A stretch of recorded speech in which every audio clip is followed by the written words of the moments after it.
All right, so it's 4:05, and I think it's time to start the show.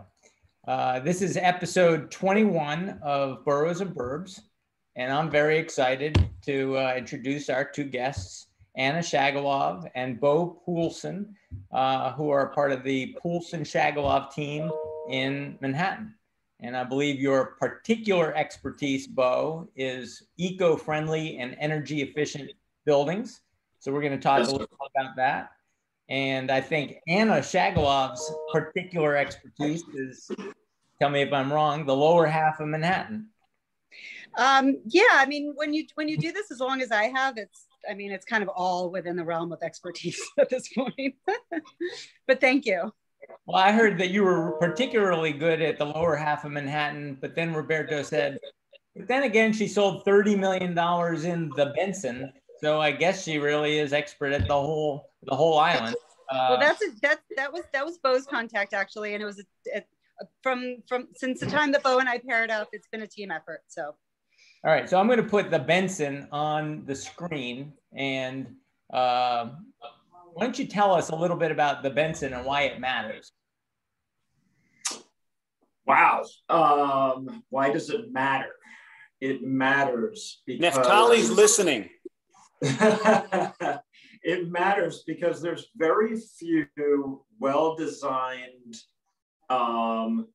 new developments that really fit in with a neighborhood. And I think the Benson is that. You know, it's a 15 CPW type of building where, you know, they had Peter Penrier, they had blanking on their architect, Yellowbird design team in there. They just had a great design team in there, and it just fits into Madison. And it's a small boutique building. There are very few apartment buildings that only have, I believe there's 16 units in the building. And my buyers actually were looking for a townhouse in the area. And they decided on this because they could do a combination of two apartments, which are both full floors, and then also have the services of, you know, a 5-star luxury building. Okay. Were they foreign buyers? They were not. They were locals. But they never saw it, right? That's the story. They never saw it. Never went to the showroom. I've worked with them for years. You know, rented them a bunch of apartments, and we've been looking for a sale for years, 4, 5, 6 years, something like that. So yeah, you know the story. It's minimum wage. Yeah. When it all comes together, yes. But yeah, no, I mean, it's a great building. You know, it's got some Central Park views, even though it's not on Fifth Avenue, and you know, you can't beat the location right there on Madison. Just curious, when they decided to look at a building like that, did you introduce them to just that one building, or when they saw that they're like, okay, we'll consider this, and should we look at 2 or 3 others just to compare? We looked at just a couple other buildings, but there was nothing that compared to it. There was nothing else out there. They didn't want to be on like Billionaires Row. You know, there was nothing along those lines that they want to be on. There's just so few boutique buildings that are west of Lexington up there. And they wanted to be on the Upper East Side, obviously, or not obviously, but they wanted to be on the Upper East Side for schools and stuff. So they, you know, most of the new developments are east of Lex. Yep. Did they stay within the same price point for the townhouse and the apartment, more or less? Yeah. Yeah. I mean, they probably could have gotten a townhouse for less than that, but you know, there's also, you know, when you buy an apartment like that, you know, it's a full floor, right? So you don't have wasted space. When you're living vertically, it's very different than living horizontally. And I think it's a lot easier to live horizontally than it is to live vertically. No, I have a client, a family, and they actually decided against a townhouse because they felt that it would not lend to them being a close family because everybody would be all spread out on different floors. It's true. So, it's true. I mean, I get winded every day walking to the 3rd floor. But there's nothing green about that building though, right? What was that, sorry? There's nothing green or eco-friendly about that building. No, unfortunately, there was nothing that really, I mean, they used, good quality insulated windows, and their insulation was okay, but no, there was nothing there that appealed to my sense of eco-friendliness, unfortunately. But we did stipulate in the purchase that all paints had to be no VOC. The glues that they're using for a lot of things, should be low VOC, all those types of things. So that's actually something that we asked about, and Naftali actually was pretty was very open and forthcoming with that. And most of the products that they were using were low VOC products to begin with. Did that come from the buyer, or did you impose that? I think it came from both. I think the buyer knows what my sentiment is towards sustainability and towards healthy living. So it came from both sides. But they're super. I mean, my clients are extremely, sort of health and environmentally conscious as well. So it just flowed well, parallel. So I want to turn to Anna as well, and I want to hear how the team came together. I know that you came from started in Russia of all places, and then came over here to Atlanta and found your way to New York. But Anna has been in New York since the very beginning. How did you guys get started as a team? And tell us how the partnership evolved. Well, Bo and I have known each other since the beginning of our careers. And when we first met, we were instant friends. It was very easy. We both have very kind of laid back personalities, and we just like to be as real as we can with each other. And we hit it off right away. So we were friends from the get-go. And Bo was at a couple of different firms. Bo, you were at City Habitats Town. And when he finally came, a short stint of Compass. And a short, yeah. Yeah. So when it was announced, there was this big announcement that Bo Poulsen team was coming to Halstead, and it was in one of our company meetings. And I'm texting him going, "No way, are you really here?" And we were very excited. And then, do I tell them what really happened, Bo, at the deal of the year? It involves some of this. No, just kidding. This is no, it's not. That's not. So we're at deal of the year, and we're talking. We realized we had some clients and friends that overlapped. So after a few shots of tequila, I said to Bo, "Yeah, we should team up." And I had actually been looking for something for a while, because I was a solo shop for like 17 years at that point. I had assisted Barbara Gosson for my first couple of years, and then after that, I was on my own, and I really wanted to team up and collaborate and do bigger things. And he looked at me. He gave me this look like, we should talk tomorrow. And the next day, we were trying to figure out whose name came first. Bo won, obviously. But it's been really seamless. It's been really wonderful. I think that's a fantastic turn of phrase. I was ready to team up and do bigger things. And I want to hear about how the partnership works and how you guys feed off of each other's energy, and how you complement each other in order to win these big deals, do big deals, and how it feeds the creativity. So talk to me more about how you guys work together. Yeah, I mean, we like to have ideas.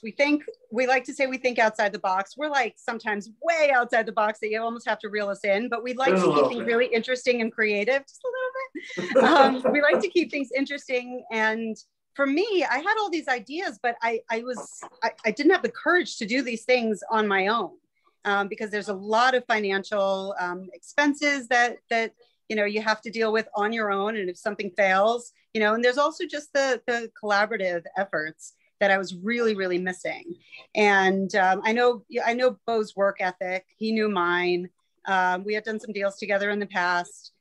We both knew how we communicated with other people, and what was important to us as far as being ethical, being fair. It's never really the dollar signs that we're looking for. It's really just to service people in a way that they deserve to be serviced. So breaking the mold of what a broker used to mean. And I think there's a lot of people that do that now, which is great. But I mean, it's the events that we do now. So it's not really the bigger deals. It's more of the capacity of the marketing and co-hosting things and doing webinars and doing panel discussions and being able to just brainstorm with somebody that understands your way of thinking. And, you know, we've never said to each other, that is the worst idea I've ever heard. Never. Because everything always deserves to at least be discussed and to communicate. And if it doesn't work, it doesn't work. But we've tried a number of things, and everything has been wonderful. But I think it's also, sorry, I was just going to say, I think it's also great to have a sounding board. You know, it's somebody who you really feed off of, and Anna's great that way. I mean, and you know, I think what she was alluding to, and I appreciate Anna actually not throwing me under the bus, but she should have, is that sometimes I get some harebrained ideas, and sometimes you need, I was going to say that off camera.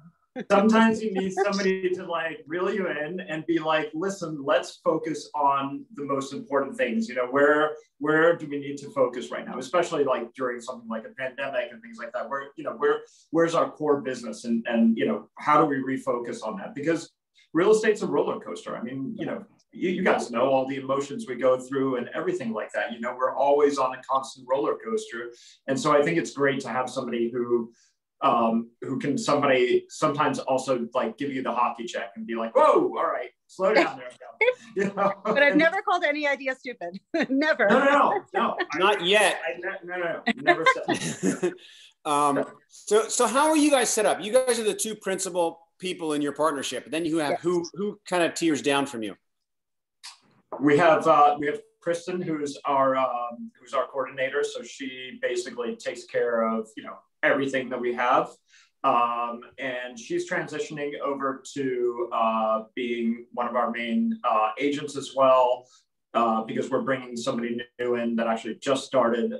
She comes from, Anna and I know her from like the title business, but she's actually going to be doing, Luciana is going to be doing all our coordinating, our social media.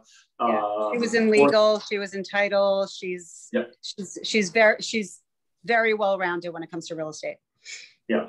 And then we have Lena, who is a little bit sort of more under the radar. She has great contacts, but she basically is, you know, somebody who that we work with through her to acquire clients.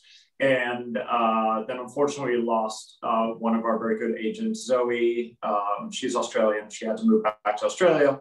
Although she did just do a couple of deals from Australia. She did just do a couple of deals. Yeah. So you didn't really lose her yet. Doing a ton of deals. We've actually, I think we got 3 or 4 in the pipeline with her. But yes, so she's actually doing more deals from Australia than she was here in New York, which is great. We love it. So I want to remind everybody who's watching that it's no mere partnership. Together, you've done over $500 million worth of sales, right? I mean, this is a long-standing partnership, hugely successful. You guys are doing something right together. And yet you've also carved out, I think, an identity for this brand in the market for being particularly good at green building. Is that right? So can you talk about, you know, where did that come from and how does that help the team?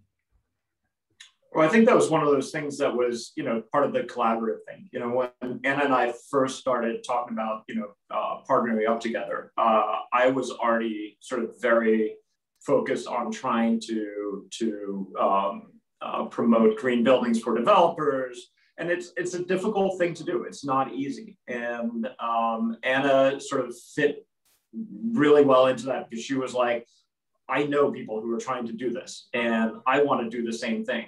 And we started talking about not just green buildings, because I think that's sort of a weird term that sort of tries to encompass a lot of things. It's about energy efficiency. So it's an environmental aspect, but it's also about healthy living. So it's a combination of 2 to 3 different things. It's how you build the buildings, it's how you live in the buildings, and how you treat your environment. So there's really 3 main aspects to that, and that's something that we've really found that we both could really wrap our heads around. And sometimes I think in our business, you know, we love to service our clients, and that's what gives us joy. But sometimes you sort of lose track of what you're doing, and you get into this sort of just train where you're just riding it, and you don't see the bigger picture of real estate in New York. And so it's really sort of nice to be able to actually have something where we can contribute to how real estate is evolving in New York City.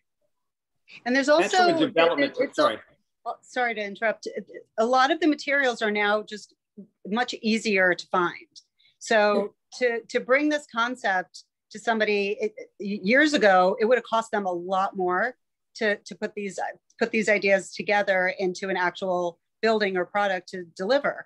I mean, now, you know, it's a common conversation piece, and, you know, developers are keeping their eye on it. And especially now with the pandemic, I mean, everyone is super concerned about healthy living and how to breathe clean air. And this is the right time for something like that. Yeah, I mean, developers for years have spent, you know, thousands and thousands of dollars on you know, using Lefroy Brooks instead of Grow or something like that, where, you know, there's just water coming out of the faucet, but they never thought about the actual water that's coming out of the faucet, you know. Right, and that to me always sort of blew my mind, because developers were like, you know, I'm not going to go green because it's going to cost me exponentially more. Yet they were okay with using, you know, the finest marbles from Italy and those types of things. And as nice as those things look, they don't actually, you know, help you live in a healthy home, which I think a lot of people are missing. So what are some of the opportunities? By the way, I want to introduce you to Scott Hobbs. Scott Hobbs is occupying the cell underneath Anna on my screen. He's a builder, by the way, and he's sitting in the dark. And I think that's probably because he's trying to save energy right now. That's why he only got a 20-watt bulb in his office. Isn't it a flashlight? He may want to leap in here. If you say the word LEED, certified or platinum LEED, he may leap out of his chair and have an opinion. I'm just warning you about that. Feel free. That'd be great. Yeah, I would love to hear it, because I have mine as well. I mean, I am actually the first broker and one of, I think, only two in New York who got LEED accredited, and it was probably the biggest waste of time that I ever did. But you get to say that you are. I get to say that I am. But yes, no, I'm a much more of a believer in building with passive house technology, net zero, things like that, than sort of a bureaucratic LEED system. But I'd love to hear what Mr. Hobbs has to say. I mean, I basically concur under that. There's, you know, the only good thing under LEED is that it did actually change a lot of the zoning codes, or sorry, the building codes. And now, I mean, it's kind of a joke to get a LEED certified house, because I think basically every house is LEED certified. I mean, if you're going to build in a municipality like New York or Connecticut or New Jersey, almost like the Paris standards get you up to LEED already. So trying to go beyond that, and then at the same time trying just to figure out that whole cost benefit side as to, you know, are you saving $10,000 to, sorry, are you spending $10,000 to save $100 a year, or are you saving, you know, spending $500 in order to save $100 a year? And I mean, those end up being different items, and again, you just want to discuss them and figure out what you're doing and adjust it to also the environment that you're working in. Yeah, no. I mean, there's so many aspects that fall in. One of my best examples is like if you bring in wood from, let's say, Ohio on a truck, it actually pollutes more than shipping it from France on a boat. Yeah, yeah. So there's all there, and there's a lot of greenwashing going on. I feel like, especially in the LEED program as well. That you know, you can build a building that you think you're living in this environmentally friendly and energy efficient building, but where they really got their LEED points was from something else. You know, it was the gravel that they used in the parking lot. And you know, so I think there are much better, which is why I'm a big proponent of the passive house technology systems and also net zero. Is, you know, there's much better ways of approaching this than the LEED system.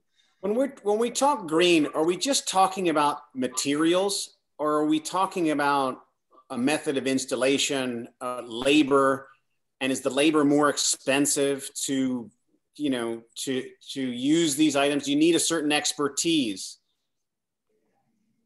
I think a lot of it has to do with the air filtration systems and how tight the airflow within the seams of the building is. So I think it's more of a design based, but Bo would probably know better if you need to be specialized. I don't think so. I mean, you don't need to. I mean, anybody can be taught how to put tape on a building, and that's really what it is. It's taping up a building and then using the proper insulation and doing it properly. There's a lot of guys out there who do it wrongly, but you know, to actually do it right is not that difficult. There's a lot of builders, unfortunately, out there who don't know how to do it. So could you come into situations where somebody's going to charge you a little bit more because they are knowledgeable? Yeah, probably.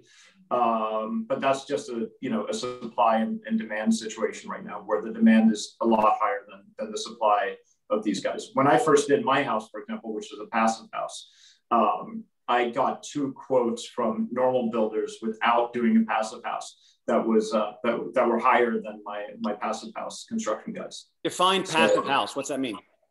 Passive house is basically it's a guideline that was established in Darmstadt, Germany, by a professor, and he set these mathematical guidelines where you can actually type it into a computer on your window size, on the airflow that comes through your house. So they measure that basically by taking a big fan, sucking all the air out of your house, and then they can tell how much air is, creating a vacuum, so they can tell how much air is coming into your house. And then also your installation. And so all those are put into a formula, and then it has to meet certain guidelines to become a passive house. But what you can do, though, is use the passive house technologies that are out there. You can put those together and not necessarily meet the passive house guidelines and still have an amazingly well done house. And even the passive house guidelines have changed now from just being focused on energy efficiency to being focused on sustainability, because those two things are very different. So before, when a lot of people were using spray foam, like the passive house guys are like now saying, don't use spray foam, use materials that are not going to off-gas chemicals, that are going to be a lot more sustainable, woods, cross-laminated timbers, using rock sole, things like that. So what I hear you saying is the first generation of being green meant to most consumers energy efficiency. Give me better insulation.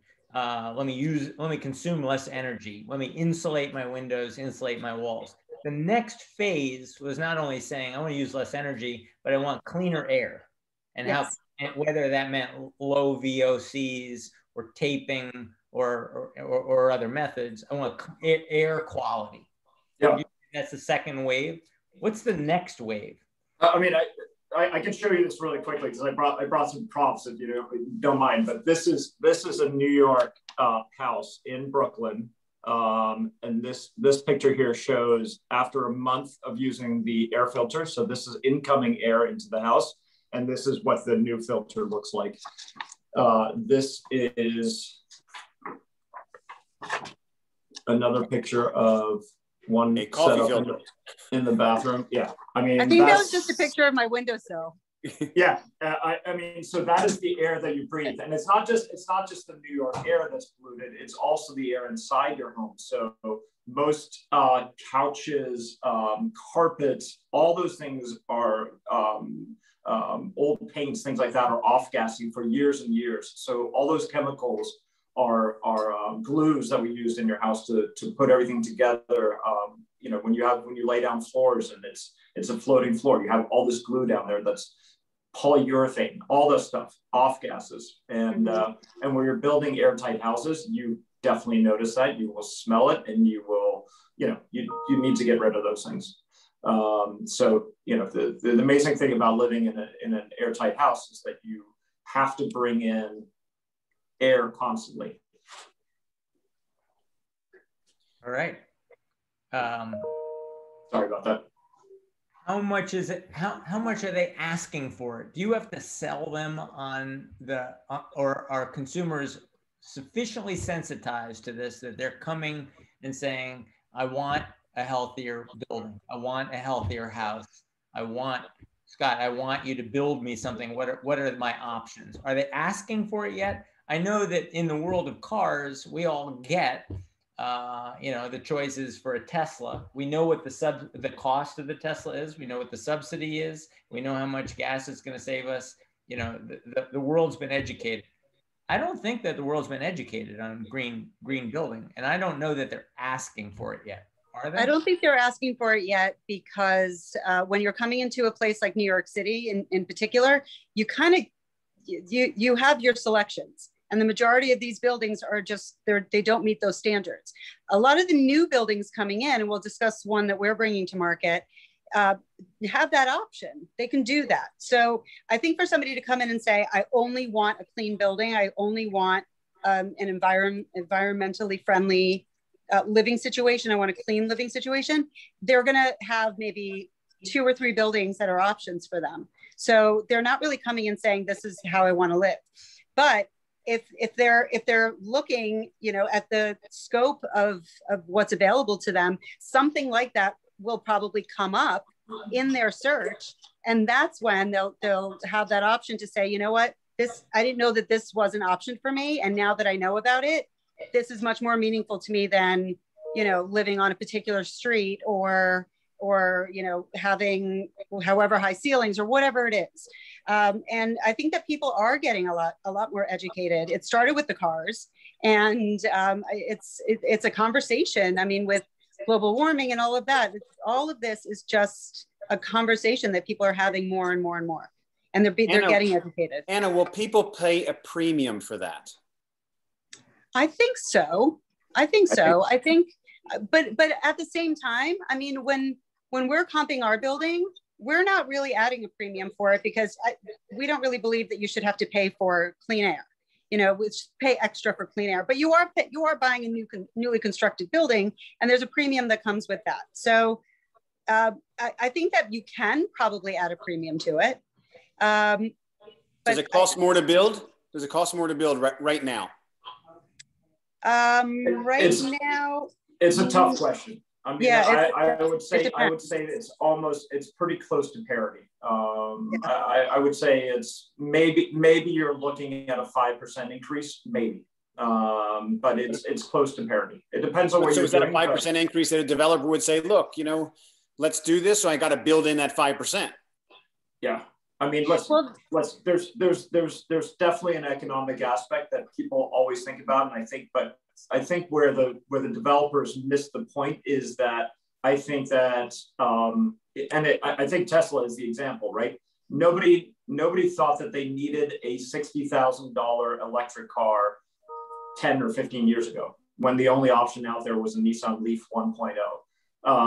And Elon Musk went out there and he built it, and he gave people that option, and people then started to talk about it. And I think that's starting to happen. I can't tell you how many people have approached me and called me, because I know that, I'm involved with passive house technology, who've called me and asked me, how can I do a passive house? And, how can we build that? It's definitely a movement that's coming. And I also think, all it takes is a few articles in the New York Times to talk about not just the energy efficiency, but also the health part of it. We spend thousands of dollars extra paying for organic foods. I remember my dad when organic foods started to become popular 20 years ago or 15, whatever. Yeah, 20 years ago. He was like, it's humbug. Why pay the extra for it? And a lot of people said that. And now everybody's buying organic foods. And why would you not, you're putting a few chemicals from a banana into your body. Why would you not want to live in a place where you're not putting all those exponentially more chemicals into your body from the air than you would from food? But I think also it's important to note that a developer that does it right, they shouldn't be doing it as a fad or as a trend. They should be doing it because it's a passion of theirs. And that's the only way that they're going to do it right. The developer that we're working with, he makes choices based on how is this going to be the best product, and this might cost a little bit more money, but it's going to be the lower VOC option, And that's what we're going for, because it's important to him and it's meaningful to him. So to do it right, it's got to be somewhat innate. Scott Hobbs, I know you're dying to dive in here. Sorry, we're yapping. Well, your show. Apartments in the city, and he does houses. And so I heard it might only cost a 5% premium. Can you comment on that? Well, there's questions as to how far you want to go. And that drives a lot of the cost. And so, I mean, one difference for us is that we're doing custom products. So literally we're working with specific owners who get to see the price tags and get to decide how far they want to go. We start at a very high level, and then you can tweak it going up. But if somebody has like asthmatic children, if they have really bad allergies, if they have something serious, you can really kind of, get the air quality even up to a whole different level. But now you're doing a lot more HEPA filters. You're doing a lot more treatments of air. You're exchanging air differently.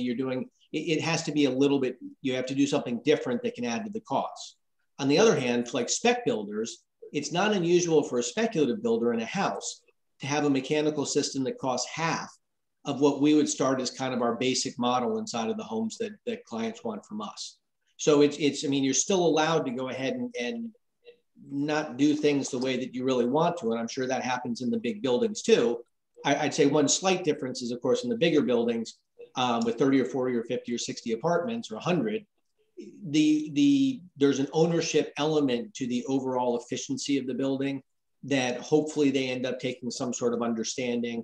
And again, in New York City, air quality does take on a whole different meaning than the country. I mean, you got allergies in the country, but I think the car example is good here. An analogy is that it costs very little to buy a car that will go from 0 to 60 in 8 seconds to upgrade it to one that does it in 6 seconds. But it costs a lot of money to get one that goes from 2 seconds to 1.8 seconds.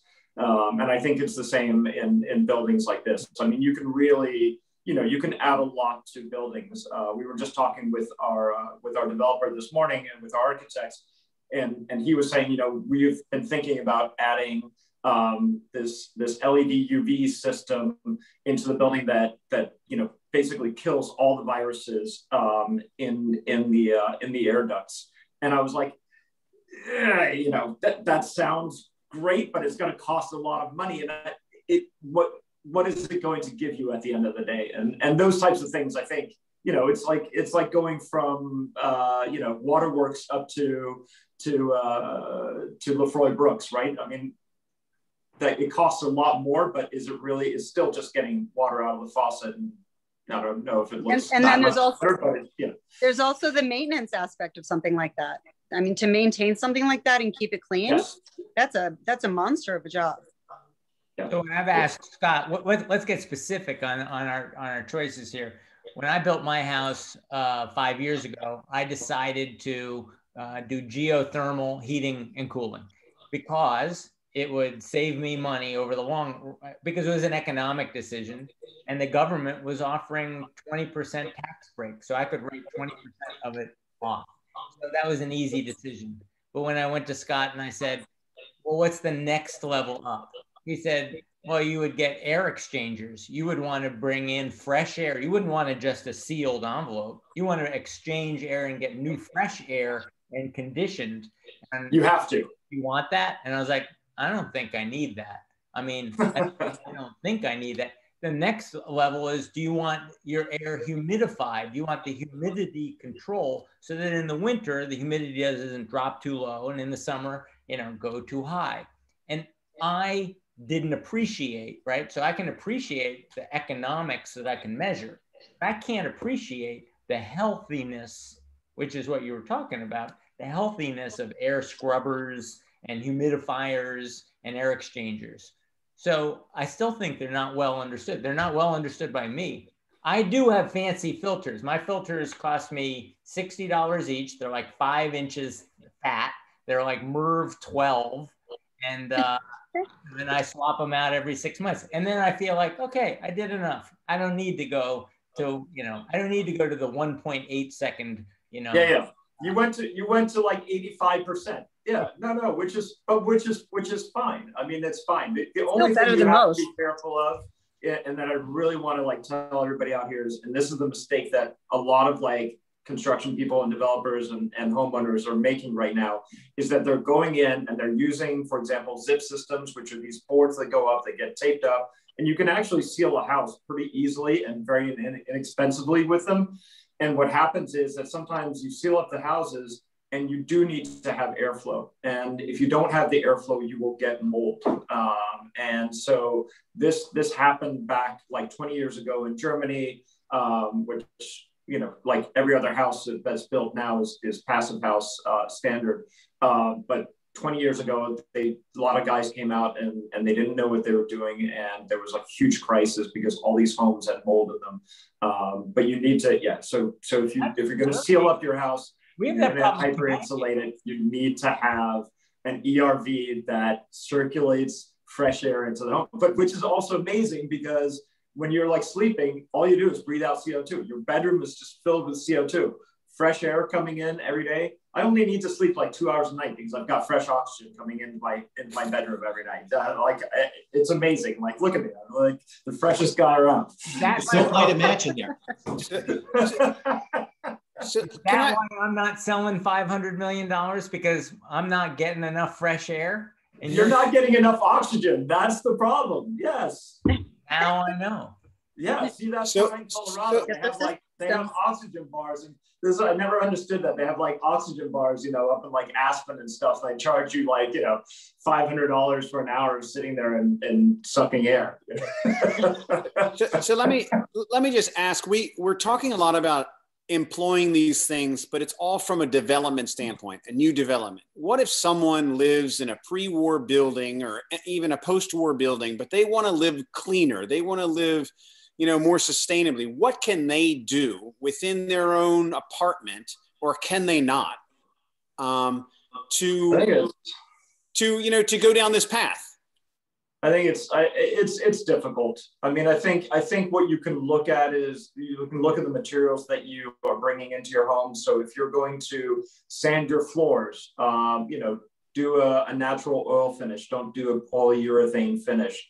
If you can get the building to replace the windows, use a good quality, at least dual paned window that, you know, has a high quality. All those things will definitely matter at the end of the day. And I mean, we all know building boards. So unfortunately, sometimes, you know, if they can't even decide to change the doorbell, it takes them 10 years. But, you know, for the most part, I think that, you know, there's very inexpensive technology out there that you can use or options out there that you can use today that are not going to cost you a lot more money. But so if someone gut renovates an apartment on Park Avenue, they have an 8-room apartment on Park Avenue, they're going to completely gut it. There are things that they can do and employ. Oh, totally. Yeah, totally. I mean, if you're looking at pre-war buildings, I mean, a lot of those buildings are amazing. They were built so well. They don't build buildings like that anymore. They've got thick walls. You can insulate on the inside of them. And if you use a triple pane window on those, which will keep sound out as well, you can totally, again, you have to be careful. So you probably have to put in an ERB because you can insulate those extremely well. I mean, I sit in my home when it's 20 below out by the window and I do not feel a draft. And the same temperature, the same environment is there when it's 100 degrees out. There's no change in my home. I never have to put on sweaters or take off my clothes. It's always like, yeah, just a comfortable environment. All right, we've got 15 minutes to go. We can keep going on green building, or you can tell us about the current environment in New York. I mean, I want to know what's going on because I heard there was this pandemic and the market was a little bit soft. For about the last 2 weeks, 3 weeks, the media really seems to be calling for a sharply upward trajectory in New York. Is that the case?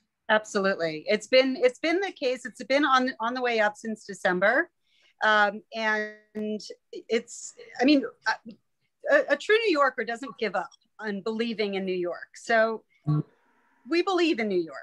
And everything comes around. We've been in the business a long time and have gone through so many different natural disasters and man-made disasters, and New York always comes back. Obviously, this is a very different animal, but starting with December, I mean, the prices had adjusted so well towards a buyer's market, and a lot of people were able to finally build equity in New York, finally buy an apartment, buy a family apartment, buy a starter apartment, whatever they wanted, whatever they wanted, they were priced back in. So once that started happening, and then there was a little bit of media that went around it, you get one article and then you get more people kind of diving in because they're afraid they're missing the bottom. Then you get another article. And then lately there's just been a lot of really positive press, which is great. But now there are bidding wars everywhere. People are really, really coming out of the woodwork and saying, okay, we're on the upswing. That's very clear, but the prices are it's still very, very price sensitive. So you can't really start increasing prices until the pandemic is, relatively done. But at the same time, bidding wars are increasing those prices anyway. So there's a mentality about, I've missed the bottom, but the pricing is still not at the top. So it's still a really good time to buy. Yeah, the good inventory is almost gone. I mean, it's almost gone. Yeah. I mean, there's some apartments out there that are still, I think, steals, but there's very few and far between on those. There's some that have been sitting on the market that I think you can get a steal on, but besides that, I mean, the good inventory is not out there, and it's not coming on the market either. People are not selling; they're staying in the city, and I think a lot of people are realizing, there's no Broadway in Naples, Florida. There's no Met or Guggenheim in Scarsdale. I'm sorry, but New York is, the most amazing city in the world. And it's fine to go on vacation for a year, out in the Hamptons or down in Florida. But when it comes to it, I think people are realizing there's a reason why they fell in love with New York in the first place, and people will come back. And I think we're looking at the roaring 20s, and real estate prices are going to recover extremely quickly. I mean, I remember back in like 2008, 2009, I had guys out there who were like, oh, the market's going to keep going down, keep going down. They missed out on so much. By 2010, they were like, whoa. They were gone. Yep. It was like Formula One and a lot cars going by them. What's good inventory mean? What's good? Good inventory is... I've heard condos are hot, co-ops not so much. Are we looking at brownstones? Are we talking about Brooklyn? No, I don't think it's a category. I think it's more like good light, good views, some outdoor space, good condition, good quality, things like that. Good neighborhood. But I will also say that so many people were so concerned about the longevity of New York because people can now work from home, and they understand that they can work from home. So why would they want to pay New York City prices? And, to Bo's point, people want to pay New York City prices because when you're spending all your time sitting in your computer in your house or in your apartment, the last thing you want to do is walk out of your apartment and there's no one around. In New York, you can actually still socialize. You walk down the street and there's people bundled up in the middle of the winter sitting outside. I want to get more specific. I want to know how it's changed. I'm going to give you an analogy. In Connecticut, the pandemic has caused the commutable towns to be less important because of the pandemic, because people are taking the trains less and commuting into the city less. So it's changed the equation out in the suburbs. What are some of the changes that are occurring in New York City as a result of the pandemic that causes something to be good inventory? Do I care about subways as much as I used to, subway accessibility, or is the Lower East Side just fine these days? Lower East Side is just fine, I will say. Yeah, I've been very busy. But you're talking about a blip on the radar. It's a blip on the radar. Everything will come back. Yes, there are going to be some more people who are going to work from home, but all those commuter towns you're talking about, Connecticut, I will tell you that because you guys out there have a lot of people who've moved out there. Traffic's going to increase exponentially over the next year. I will guarantee you that I'm pretty sure that in a year and a half you will see a flight out of Connecticut, because there are going to be guys out there who don't want to necessarily live out there because they want to live in New York. Nothing against Connecticut. I love Connecticut. But there are guys out there who want to be in the city and And all of a sudden, you know, they're going to be like, I don't want to sit in traffic for 2 hours a day. And I love listening to people make their predictions, whatever the disaster is, whether it's, you know, Lehman crash in 2008 or this. People make their predictions and they're so steadfast in their belief that, you know, either New York is done or no one's ever going back into offices again. I mean, I want your predictions. I want your predictions. My prediction you just heard our predictions. You've heard our predictions. Our roaring 20s. 100%.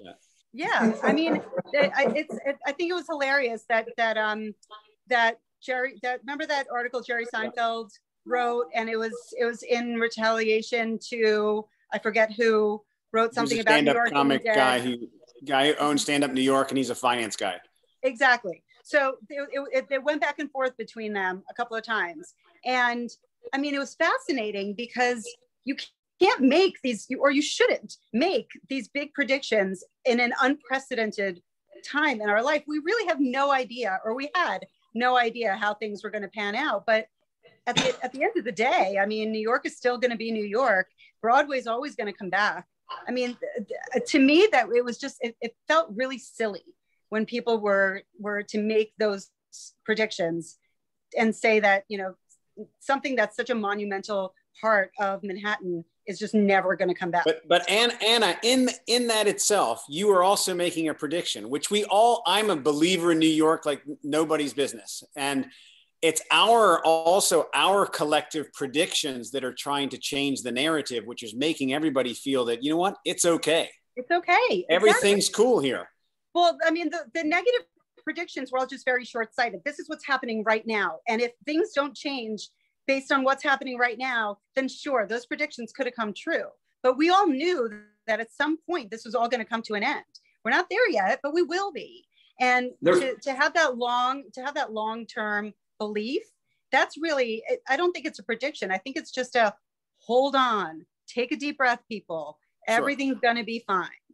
You know, I mean, there's positives that come out of pandemics. You know, there are, as awful as this has been, there are positives that are going to come out of it. There's curbside dining. I am pretty sure that the city is going to grandfather in curbside dining for restaurants now, which means more space. Wreaking havoc on parking, but. Exactly. Yeah, sorry, fine, whatever. But there's no parking anymore anyway. So you can't park on the Upper West Side if you try. You know, actually, maybe they'll get rid of cars. That's fine with me too. Like they have in London. But you know, they've got curbside dining. There's walking streets. You know, things like pedestrian streets popping up everywhere. I think those are things that hopefully the administration will, and future administration here in New York, will appreciate and see and bring forward, because I think those things will only enhance the city and make it a more livable city. And I hope that's going to be the trajectory that we're on, and I think it is. Yeah, I'm going to be positively optimistic about that. All right, give me one hot property or one hot neighborhood that you know is currently hot and getting hotter. I'll give you an example. Backcountry Greenwich seemed to be out of favor. It would take you 20 minutes to get from backcountry Greenwich, you know, downtown to get your groceries. The pandemic has caused a 4-acre zone in North Stamford, North Greenwich, Wilton to be suddenly, you know, popular. And I predict that will last for this next several years, whether or not we have a pandemic or not. What's the equivalent in New York? That's a tough one, I think. I mean, the tried and true neighborhoods like the West Village, Upper West Side, Upper East Side, they're still tried and true. I've experienced something really interesting in the Lower East Side where I live, in that the prices didn't really dip all that much to begin with, or maybe in just the co-op environment where I am, it just didn't. And it's really a destination spot for a lot of people, but it has been for a long time. So I'm not sure that answers your question necessarily, but that's definitely not changing or going away. And I think there are some neighborhoods that are, you know, that people started living in because they couldn't afford to be more central. Those might die down a little bit because they're too far from transportation. So I think that's a tough one. To me, I would say actually around you, on the Lower East Side. I mean, with Essex Market, and I think it's changed from being sort of like this like loud and boisterous bar scene to really being a livable area. It is. I mean, I know the Lower East Side intimately, but I also live in the lower half of it. So I live south of Delancey, where it's not, you don't have a crazy bar scene there. It's just a very, very different culture. But with Essex Crossing and all the amenities that brought to a neighborhood that desperately needed it, that was well before the pandemic. They continued work through the pandemic. There's going to be a ton more coming in over the next couple of years. They're going to be upgrading the East River Park, which, you know, is to a lot of people's dismay, but I think ultimately it will be a good thing. And I mean, all of these things contributed to an area that really kind of needed it. And that doesn't go away because there's a pandemic. It actually makes it that much more livable because during a pandemic, I was there the entire time. I didn't go away until the summer, and it was absolutely wonderful to be there. There are a lot of parks. There's a lot of open space. People are really respectful of each other. And I've definitely seen an uptick in, you know, how do I get an apartment in your building? I mean, it's miraculous. And the prices, as I said, they didn't really dip through all of this. But you live a little close to One Manhattan Square, right? Yeah-ish, maybe a 10-minute walk. Is there any light at the end of the tunnel for that building? I mean, it's tough. It's tough. The multiplicity of product that they have is insane. It's insane. No. So the issue with that, first of all, it's a gorgeous building. The amenities are stunning. The location happens to be really great. You're not that far from the F train. I happen to love the F train. A lot of people don't. But I mean, the issue with that is that there are these communities. The Knickerbocker development, for one, is right around there. And that's a huge community that isn't going to be going anywhere. It's not really changing the dynamic or the landscape of it. Where if you know, like Hudson Yards, for example, you build something crazy there, you can also build around it to make sure that the amenities match the building, or the neighborhood amenities match the building. The opportunity for that isn't quite there. You don't have the retail there. Yeah. I mean, there's a couple of rental buildings coming into the neighborhood too, but I live in one of those old co-op developments, and they're massive structures with tons of people. I happen to love that, and I love like the culture and the diversity that brings. But somebody, you know, that wants those crazy amenities, they also want to walk out their door and have other options, and you do have to walk a few blocks to have those other options. Yeah, there's no retail there. I mean, there's no room for like organic growth, and that's I think they missed the boat on that one. I'm going to throw in just Brooklyn as a whole. I mean, Brooklyn sailed through this pandemic just like 2008. Prices, you know, there may be a couple good deals, but that was it. Yes, Bo lives in Brooklyn. Yeah, he's in Brooklyn. Yeah. I live in Ditmas Park. I love Ditmas Park. It's like living in Mayberry with all the amenities of a big city and a 50-minute drive to Tribeca, or a 30-minute train into Union Square. Have you been there, John? Have you been there? If I dropped you there, you wouldn't know where you are. You wouldn't think you're in New York. You think you're in Greenwich. You wouldn't. It's amazing. And it's important to note that it's a standalone house. It's not a townhouse. Yeah. So whenever somebody talks about their house in New York, you're thinking townhouse. This is a standalone with a yard. Sounds expensive. They're about to list an $11 million house around the corner from me, which is crazy. I mean, normally most of the houses they used to go for, 10, 15 years ago, they were going for $1 million at the most. And then they've been creeping up now over the $3 million price point for these Victorian, 2.5 to 3.5. And, but there's a couple of big mansions in the neighborhood on Albemarle that are just, I mean, they're stunning. And they've got one coming on right now for 11 million. Yeah. That 11 million house must be green, right? I wish it was. So one thing I haven't heard about is the mix of jobs. I think that Wall Street is shrinking in terms of the number of jobs, but I think it's more than being made up for, according to the press, by tech. Tech is moving into New York. Are you seeing that? Are you seeing a new young tech worker coming into the brokerages and saying, you know, I've been transferred to New York. I need a place. Where are the cool neighborhoods? You know, I think that's going to come more and more as the office space develops, because it's not really developed yet.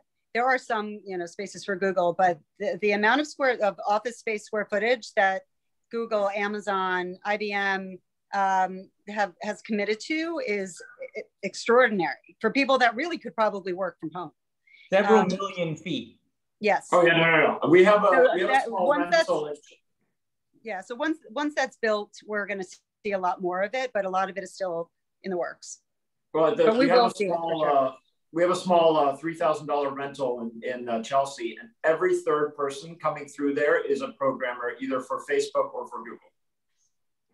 And what does the programmer for Facebook or Google, what is their target shelter? What are they looking for? Are they saying, I just want a rental, I want to buy, I need a co-op, I need a condo? Do they say, I'm looking 5 years out, or I want my forever house? What is the young tech worker asking for? It depends on the age, right? So the younger ones are just looking for great neighborhoods with bars, and, you know, everything that New York gives you, right? That's what they're looking for. I think the older tech workers definitely are some of the ones who pumped up Brooklyn, you know, townhouses, things like that, but also Soho, Tribeca, you know, have seen a huge influx of tech guys. I think even more so than Wall Street guys right now. I mean, most of the sales I think that we've done downtown have been a pretty good mix of people who are either in tech and less so in finance these days. Are those groups you didn't say Upper West Side, you didn't say Upper East Side. Are they sort of old lady neighborhoods, or are they going to become hip too? It's hard to hippify the Upper East Side, but you know, there are areas. There are pockets. There are pockets that are actually coming around with and you know what? It's the great thing about the Upper East Side and Upper West Side. I mean, both of them, they're right on Central Park, so you have this amazing park right at your doorstep. And if you're on the other side, you know, you got Riverside and you got East River Park. There's all these great outdoor spaces up there, and what they were missing was a little bit of coolness factor, right? I mean, they were missing art galleries and cool restaurants, but they're coming in, and they'll continue to come. Yeah, and also the people that were priced out of Manhattan are priced back in, and especially in those neighborhoods, because the further east you go, you can actually find something on East End Avenue that is light and beautiful for a price that you would never have imagined, especially, you know, given that there is a train closer to it with the Q now. But there are some buyers that I'm working with that are really excited they can actually build some equity in New York, and they didn't necessarily want to be uptown, but we're looking uptown because they can actually get a home for their entire family that is comfortable for now. You know, before prices get crazy again. Anna and I no longer have to bring our passports when we go up there. Right. We no longer get nosebleeds either. Can I throw something in about the Upper West Side? Yeah. I know a little bit about it. You do. And if you look at Greg Heim's inventory report, the 2-bedroom market is a seller's based on absorption. Every market other than the 3-bedroom market is a balanced market, leaning more towards a seller's market.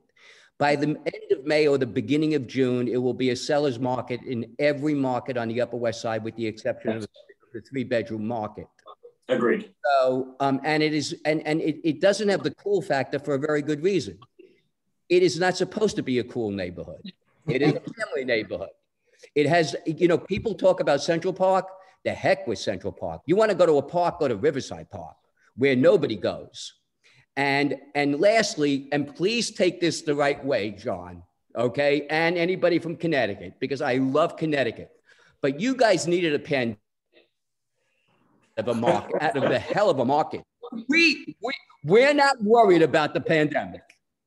New York stands all by itself. It doesn't need any help. Connecticut needed a pandemic for the market to turn around. I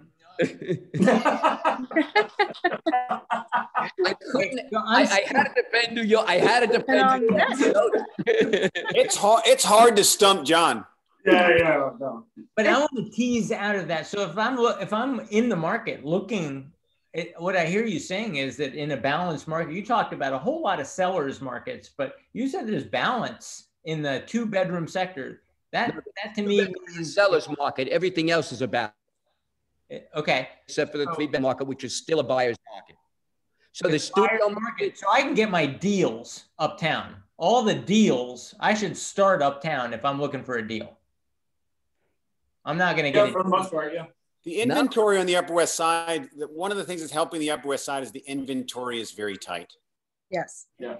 And that's why it's a seller's market. And that's why the 2-bedroom market is a seller's market. Okay. Because you have a reduced, your inventory is getting eaten up and new stuff isn't coming on. And your studio 1-bedroom markets are now a little bit more in balance between sellers and buyers, but moving much more quickly to the seller right now. Yeah. Okay. So it's no longer a buyer's market. Larger apartments buyer market. And that's been the case for a long while. I mean, that has nothing to do with the pandemic. I think the Upper West Side versus the Upper East Side too. The architecture appeals to more people who are moving to New York or buying New York. I mean, the architecture for the most part, on the Upper West Side is pre-war, whereas you get east of Lex and it's mostly post-war stuff on the Upper East Side, and that's where you really are getting your deals, because you've got low ceiling heights, they're big buildings, they're maybe not as sexy, architecturally speaking, they're like blah, but you can actually create great apartments in there. You live on the inside of an apartment, you don't live on the outside of a building. So I think that there's actually a lot of opportunity there. Come in and make great apartments on the Upper East Side and get a deal. All right, so 3 bedrooms on the Upper East Side, it'd be an opportunity for somebody to say trade up from a 2-bedroom to a 3-bedroom. Exactly. Yeah. And start there. And if they couldn't find it on the Upper East Side, where else would they go? There's tons of places. Midtown East. Midtown. Yeah. Okay. Yeah, Murray Hill, Kips Bay, those areas. I would also go further north. I would go up in Harlem. I would go up to Washington Heights. All those neighborhoods are definitely hot right now. And I think they're great investments. There's a lot of people who are moving, further north. Yeah. Well, if everything in your neighborhood is trading at $11 million, then we're definitely going to stay out of Brooklyn. And it sounds like Anna's neighborhood, the Lower East Side, is way too hip and cool. You can come visit. I'll shield you and protect you as we walk the streets. Don't worry. We give everybody Kevlar vests. I grew up in Stuyvesant Town from 1967, 69 to 1980. And the Son of Sam was out. Mayor Beam and then Mayor Koch were running the show. And I was told, do not go south of 14th Street. Do not go south of 14th Street. And if I did, I might get mugged for my skateboard or whatever. So when I mentioned this to Bo yesterday, he said the scariest thing in the Lower East Side was what? Oh, that woman from Jersey or Queens or whatever who went nuts at Essex Market. Oh my God! The non-mask wear, that was insane. I was livid about that. But John, I know you're going to ask me about Astor Place Barber. Yes. My son actually. So John's question to me off camera was, can you still get an $8 haircut at Astor Place Barbershop? So first of all, my son goes there. He started going there when it was $16 a haircut.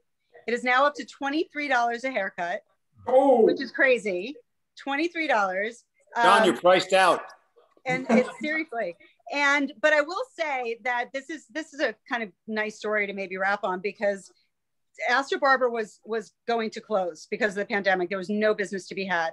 They were supposed to close on a Tuesday. That Tuesday, somebody came in and bought them because they wanted to keep the barbershop open because it's such an institution. So by the Wednesday after that, they were back in business full swing.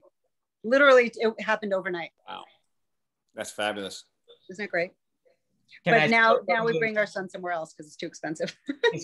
Is Canal Street Jeans still there? I don't think so. That one I'm not really sure about. Canal Street's actually going through a huge metamorphosis. Canal Street's going to be pretty incredible. Give it a few years, but it's going to be definitely, it's going to be too hip for me, so. It's going to be incredible. All right. But it's going to be like 42nd Street, what it used to be in Times Square, and it's going to become that? No. Okay. No. You've got beautiful cast iron loft buildings on both ends. Yeah. It's a one street that divides two of the city's hottest neighborhoods. I'm surprised it hasn't happened already, but we're talking about guys like Keith McNally coming in and opening restaurants. Yes. You're talking Pastis Baltazar style. That's very good. It's a great street. Yeah. It really is a great street.